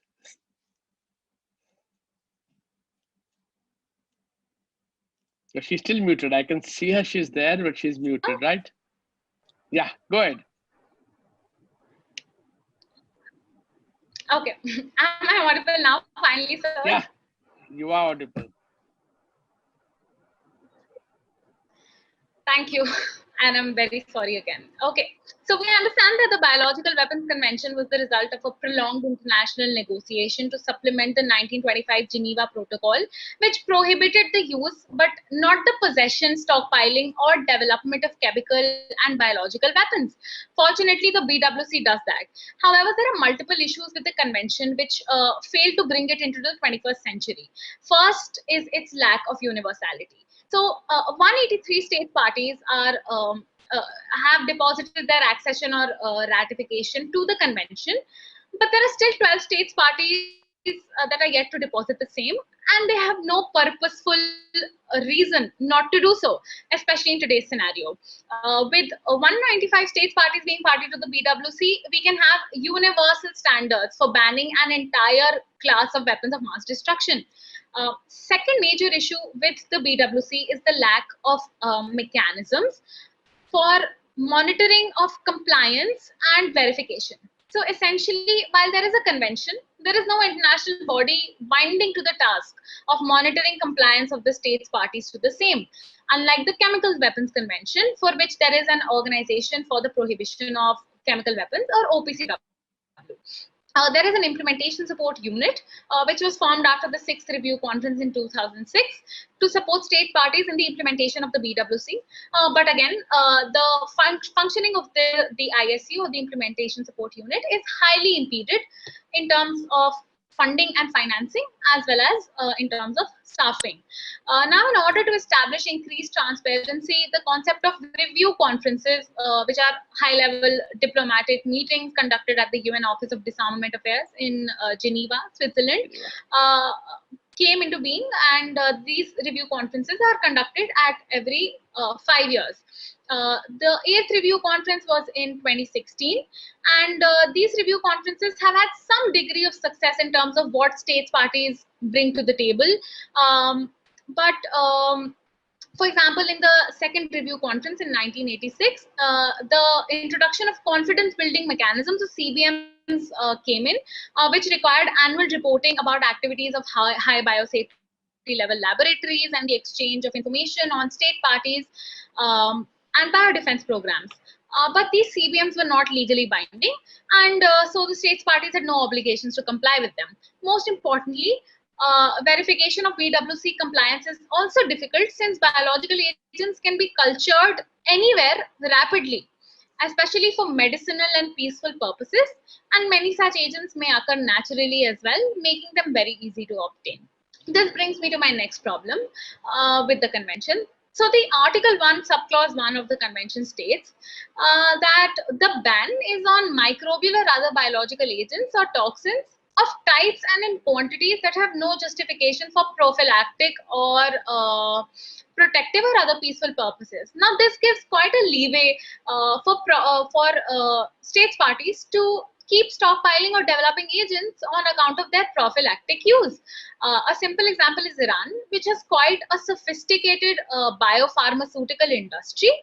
But at the same time, it has been found to possess agents like anthrax, botulinum toxin, and the plague bacteria, Yersinia pestis, all in the name of peaceful civilian purposes, which rings alarm bells for me. Finally, past and potential bioterrorist attacks reflect one of the biological weapon convention's greatest failures. The document simply lacks the capacity to restrict the behavior of non-state actors who are considered typically far less powerful when the convention was drafted and formed. Then you see incidents like the Tokyo subway incident by the Aum Shinrikyo group in Japan, or the Rajneeshi salmonella incident in America, where cults are carrying out bioterror attacks. So the pace of biotechnology has expanded exponentially. Biological warfare can no longer be considered to be just in the purview of state actors.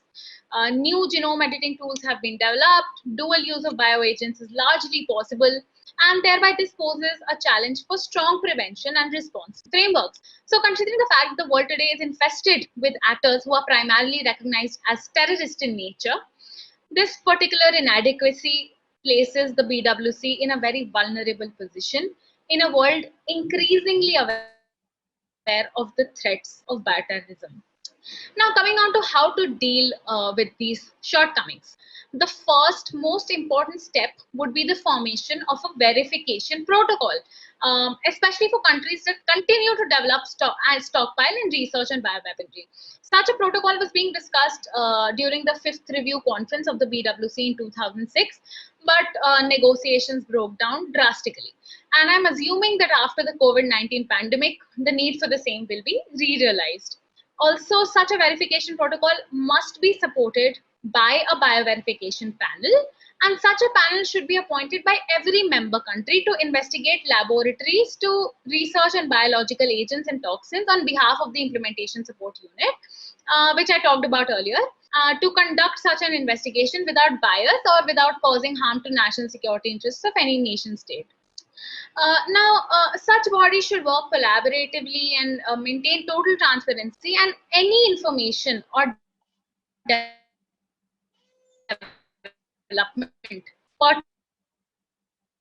pertaining to biotechnology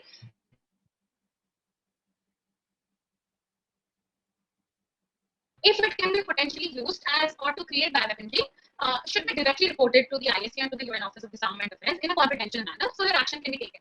And of course, the functioning of these verification panels should be funded by states parties itself, those who are undertaking these investigations, or ask those who are undertaking them. Secondly, there should be an international, and it should seek to work specifically on that may or do serve as biological weapons. It should be formed as part of the UN ODA mandate and separate from the World Health Organization. So the biggest issue upon release of a bioterror agent is the lack of understanding about its pathogenesis and its epidemiology. So such a dedicated organization can help the world undertake the process of understanding the. I think I think we are running into trouble here. We are running into trouble here. Again, we've lost you. We've lost you. I think sad that such an interesting topic we are missing out so much, because I think you really raised Anushka's. It will enable countries to take relevant steps. And the organization should be funded by all relatively and Mhm. Anushka, I think we leave it there. I think we leave it there. Let's have some time for question and answers. I'm feeling sad that you've not been able to express yourself so clearly in the parts that we heard. And we heard a fair amount. It's not that we have not heard. We heard a fair amount of what you said. I think you raised very troubling questions, very important but very troubling questions, which most of us don't give thought to. How in biological weapons, the things are the lack of implementation, the lack of standardization, and the fact that despite everything, one can still restart the process naturally or semi-naturally.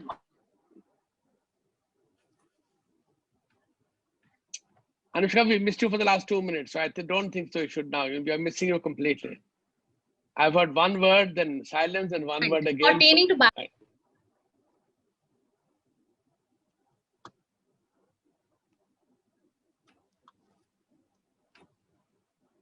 If you can hear me, Anushka, I think we are now bringing your. Sir, please carry on with question and answers. That's what I'm saying, because it's really. But she did raise some very, very important issues, Anushka. Anushka, we have started the question and answers now, okay? So she did raise a very, very important, something that we really don't give thought to. We thought that with CWC world is over, but no, CWC is fine, but this is far more difficult. Should be directly reported to. Anushka, thank you. So Manish, there were 2 questions to you from Ashok Sajanhar. I'm not sure there were more questions. So if you could start with those 2 questions, Manish, I'll get back to asking other questions then. Yeah, thank you, Ambassador Sajanhar. I think those are very important questions, very relevant questions. The point is, in fact, I was just, in the presentation itself, I was just looking at my Twitter timeline, and you already have news coverage, news reports of, for example, the Chinese foreign minister out already, moving past the whole, whatever isolation or whatever the closing down of foreign travel. So you have the Chinese foreign minister going to Europe. Japanese foreign minister, I was reading, has been to Cambodia, Laos, Myanmar, Indonesian foreign minister, Singapore. India, India, obviously, you rightly pointed out, development cooperation, plurilateralism are really our mainstays, are our strengths of India's diplomacy. But I think my sources in the MEA do tell me that Foreign Minister S. Jaishankar is beginning international travel as early as, after his book launch, I'm told. In fact, Rajnath Singh had been in the midst of the pandemic in June to Moscow, and again is going for the SCO meet, defense ministers meet. And we are also told, obviously, again privately, that that S. Jaishankar has been invited for again SCO foreign ministers meet in Moscow on the 10th of this 10th of September, and in all likelihood, as I said, S. Jaishankar is also going to be in Moscow. So I think the wheels have really started moving again in terms of actual physical face-to-face meetings, and we have just seen the limits of Zoom as a platform. And again, one of the issues, diplomatic challenges, and that has also been pointed out, and now many writings are also coming in that Zoom has now become a critical infrastructure sort of support to conduct activities. So what if there is, again, these sorts of issues in terms of compatibility, in terms of internet speeds. So I think at some level, India and many states have already taken a call, and I think the diplomatic wheels have started to speak in that sense, have started moving again and are going to be back on track. But again, there are going to be limitations, obviously. They are not going to be as frequent, as visible, as public as we had seen prior to maybe March. But definitely, I think you hit it right that knowing our priorities, India is not going to sit back and let things move away. And we have already seen that in terms of virtual diplomacy, that with the China challenge, with what China was doing at Galwan, that India was very active even at the diplomatic front. I hope that answers your question, sir. Thank you. My question now is to Omprasad, and I'm glad you're back because I saw Omprasad disappear. I got very worried. And my question is, you talked about this Nathula thing, and in the concept of border trade. Now, border trade, should we see it, as I said, as part of developing a commercial relationship between two neighboring regions, or do we see it as limiting it to a very low level of CBM? The reason I ask this question, if you look at border trade between India and Bangladesh, we have 8 points on it. India and Myanmar at More. I mentioned India and Pakistan. I've not mentioned it, India and Pakistan in the 2 points in Jammu Kashmir, Rawalkot, and on the Srinagar Muzaffarabad road. If you look at the sheer volumes, the volumes are very, very small, but it can have a lot of important local effects. How do you think countries should approach border trade? I mean, could they use it to develop much greater commercial relationship, or is it essentially limited in what it can do? Yes, Omprasad, could you hear my question? Hello. Yes, sir. Yeah. Yes, sir. Sir, thank you for the question. That is a very important question. So tell us your answer. Missing you. I think you're also having problems of internet. Sir, am I audible? Yeah, now I can hear you. Yeah.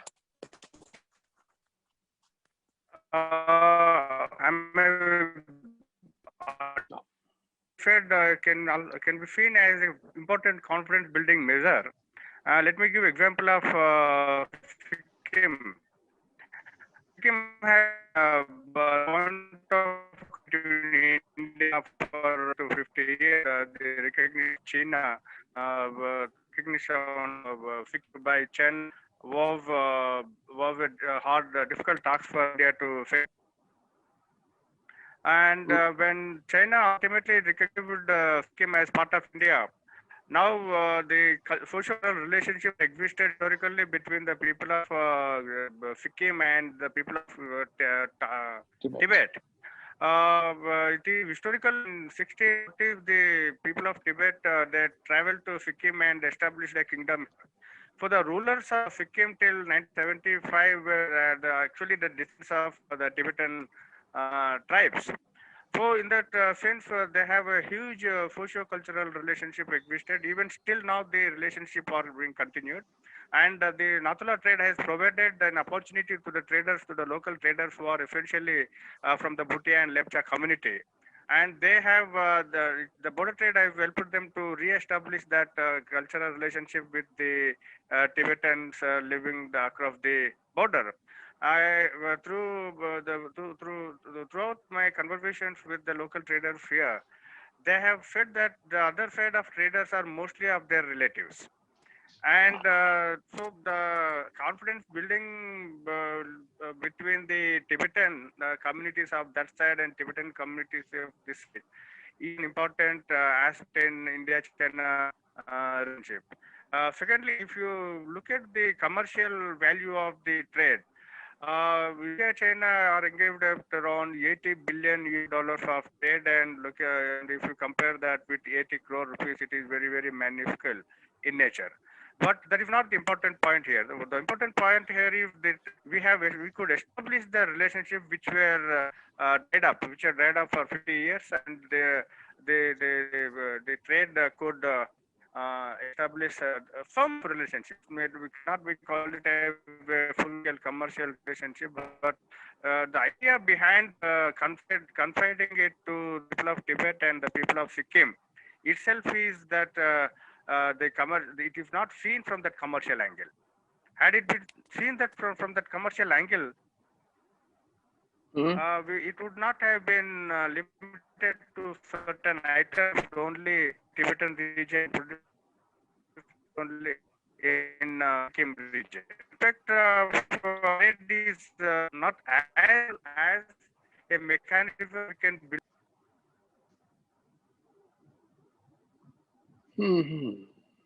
I think we have lost him. I think we have lost you.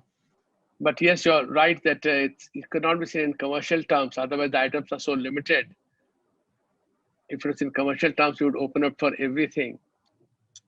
And in fact, when the People's Liberation Army moved into Tibet from 1950 onwards, very soon they ran short of food and they had to import food. They did not import food from mainland China. It was so expensive and difficult, logistically impossible to do so. So they actually bought food in India, and food from India then went to Tibet to feed the People's Liberation Army while they were in the process of taking over the larger Tibet region. Have we lost Omprasad? Have we got him back? No, we have not got him back. I can't see him back.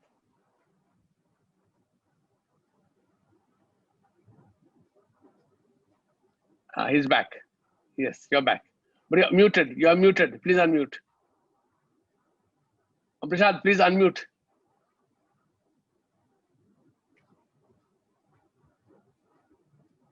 You will have to unmute yourself. I'm sorry, Yeah. the network problems. Sorry, the border trade here has to not to be seen from the commercial perspective, but as a process in which the cultural and social relationships were built earlier, and the continuation of those relationships to incur. The basic idea behind not giving permissions to others apart from Sikkim is to carry out the trade itself is an indication that the governments of India and China are trying to build that old relationships which existed during the 1960s and 1970s. So the commercial viability of the border trade cannot be seen from that commercial point of view. Secondly, the border trade also has encouraged the local productions, right? The local productions of Tibetan side, the local productions of the Sikkim side. So that is also an attempt, can be seen as an attempt to forge the relations between the people. Thirdly, the people who are involved in this border trade, they are not big business groups. Generally, the big business groups are the backbone to the trade between the countries across the world. The majority of the trade happens between the big business groups. Here, the trade is between the people, the locals.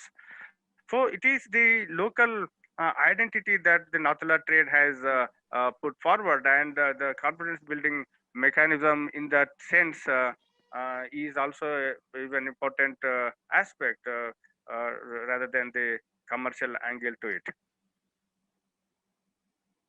Thank you. This is it. Thank you. Thank you. Anushka, are you around? Can you hear me?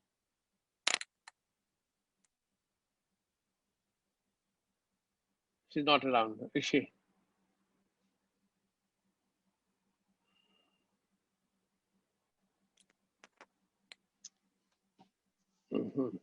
So I think I can see no more questions.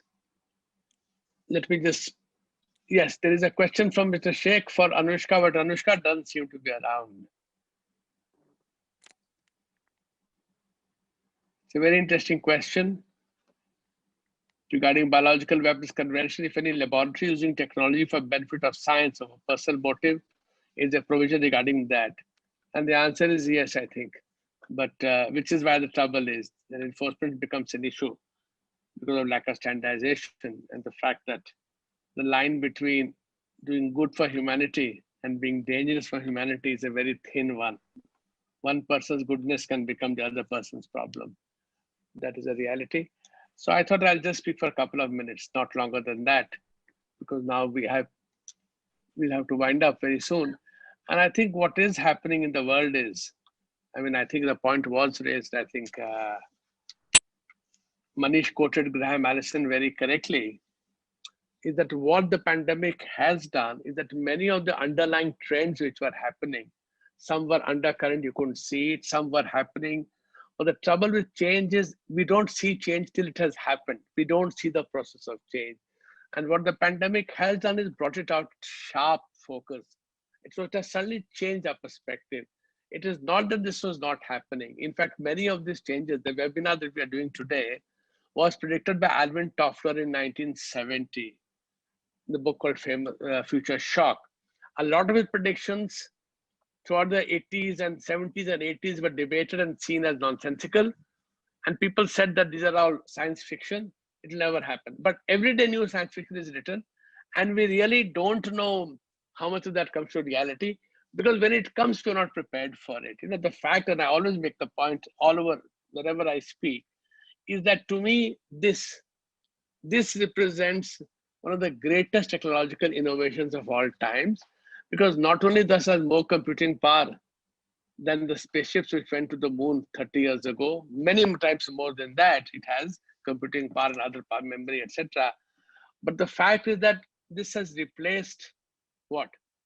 It has replaced the post office completely. You can even send money through it. So earlier days, you can send emails through it, but not money. Now you can send money through it. It has replaced the travel agent completely. It is fast replacing bookshops completely and standard shops, thanks to Flipkart and Amazon and other platforms. Earlier, we used to have a book, all of us have a book called the address book. We used to note down phone numbers, names, etc., keep changing it. Over, not required anymore. It has replaced the calendar on the wall for dates, for keeping appointments. We used to have an appointment diary, keep notes. Today, none of that is required. Today, Google is so smart. When I get an email and I say yes to it, it asks me, do I save it on your calendar? So, I mean, the kind of things it has replaced. Calculators we used to have separately. Well, where are the calculators anymore? I haven't seen any for a long time to come. And you're going to go on and on. It has replaced the standard phone, which for us in India at least meant a 15, 20-year waiting period now. So, so the way change comes, it comes in a very quiet, creeping manner, and you don't notice it. But suddenly, the process of change, tremendous amount of dislocation takes place. And the worst thing is that the most of the people dislocated are not in a position to switch. Now, supposing manufacturing in China is shifting from the low end to the high end, which it should, because China's per capita income now, and the fact that exports as part of GDP has fallen and domestic consumption has gone up, China is shifting from export-led to a local consumption-led economy. Fine. In the process of it, low-end manufacturing is shifted out, Vietnam, Bangladesh primarily, and to others also. India, we're trying for it, but we're very low in the picture. These people have got more of it. What happens to the workers in China who were earlier employed in this business, the low-end manufacturing business? Over. They're 40, 45, 50 years old. Can they shift to the AI world, Internet of Things? The answer is no. So change is very dislocating, and what pandemic is doing to us is it is bringing out tremendous amounts of change, and therefore the need for us as thinkers, as people interested, as students, as researchers, to get involved and try to understand the kind of changes which is happening to better prepare our societies. Our societies are, so complex. We can't leave it to the governments. Government, who's the government? The governments are fast at the end of the day. So to help that process, we really must look into the kind of and anticipate some of the changes, and where change is happening, then try to figure out best ways to cope with the change. But if we can anticipate some change and be better prepared for it, we're better off. We'll always be behind the curve, I say, accept that fact. Fine. On most occasions, we're behind the curve. How much behind the curve are we? We don't talk about bullock carts anymore. I grew up in a world where all transportation in villages of Bihar was by bullock cart. We've forgotten it completely. Gone from our minds, right? But when it was changing, people were trying to improve bullock carts, remove the wooden wheel and put tires on it. So people tried to adjust in different ways. Others said, let's build road and get buses instead, which is the bullock cart fellow loses his job, etc. So, change is painful, but if you don't anticipate change or do not adjust fast enough to change, then you're yesterday's person, you're normal. Well, our societies are young societies. Our average ages are very young, in the mid-20s. We have to be really prepared for that tomorrow. Really work hard and look at every little aspect of it. No aspect. Who would have thought that biological weapons is something which will face us? We'd have forgotten it completely, that biological weapons is an instrument available to rogues, not necessarily rogue states, but even to rogue actors to disrupt. or how things like the Nathula trade, things like other border trade, which are insignificant from the larger picture, absolutely insignificant larger picture, but which for a local society can make a lot of difference. If suddenly 600 or 6,000 trucks, or okay, 500 trucks, 300 families, 300 families of traders, 1,000 families of laborers and mazdoors and others involved. For them, it's a matter of life or death at times. And therefore, the need to understand those dynamics. So nothing is too small to be left out. We have to find out what are these pressure points, what are the points of inflection that we need to be better at. And I think we've done a very good job. And new technologies are available, big data is available, diplomacy is changing. We can use the changes happening for our benefit. It's not just disrupting negatively, it can be disruptive very, very positively, which Manish brought out. So I think with that, let me now wind up session 22. We have 3 speakers, not 4, and technology. Well, technology is good because the digital divide is still an issue. Not just access to technology. I have the internet, speeds are a problem, other things are a problem. We can lose out on that. How do we bridge this gap so that we are not underrepresented digitally? Because we need to be participants, we need to have agency, we need to contribute. So let me thank the 3 speakers for their very interesting, very, very thought-provoking presentation. And let me thank the Nepal Institute, the Pramod Jaiswal and your team. Let me thank the Water Policy Center, Rausa Bhaskar and his team, and of course, all of you listeners for what to me has been a very, very interesting session 22 of this 3-day seminar series. Thank you very much. Thank you, sir. We are Thank you, really sir. very. Oh. Thank you, sir. We are really very grateful you took the time out of your schedule to be the part of this session. Distinguished chair, speakers, ladies and gentlemen, as we come to the end of the session, it is my great honor to propose a vote of thanks on behalf of NICE and Water Policy Center. I would like to express our gratitude and sincere thanks to Sir Mr. Shakti Sinha for accepting our request to chair the session. Our sincere thanks goes to all the speakers for delivering such a comprehensive and insightful presentation. We are honored to have all the speakers with us today. We would like to acknowledge our gratitude to our friends from diplomatic community, experts, academia, media, and different organizations. Last but not the least, I must mention our deep sense of appreciation for our audience who have participated in webinar and those who are watching us live on YouTube. We are truly honored to have you all with us this morning and hopes to stay connected with you all in future as well. I request all of you kindly join us for the next session. Thank you.